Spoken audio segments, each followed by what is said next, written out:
Anyway, I was going to ask you, you talk to a lot of people when you do your research for these books. I know that.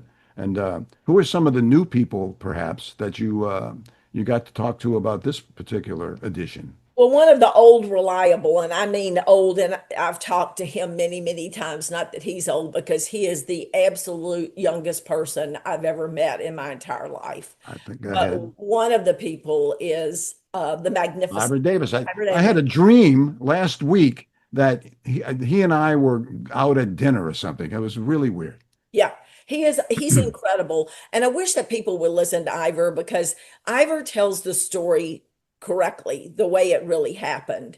And he was one of only two journalists that got to go with the Beatles to meet Elvis Presley. I mean, Right. two people. And so his version of the story is from someone who was actually standing there.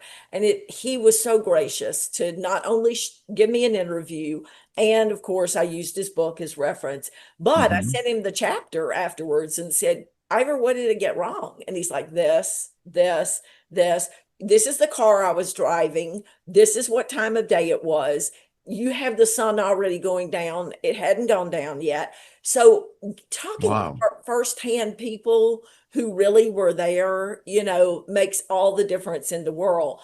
This time I got to visit with a lot of fans who were at the 1965 concerts. Hmm. One of my favorite stories is about a girl named Catherine DeMoss who grew up in Shongaloo, Louisiana. Now you're saying, where in the world is Shongaloo? That's on the bayou, isn't it? Shongaloo is in northwest Louisiana.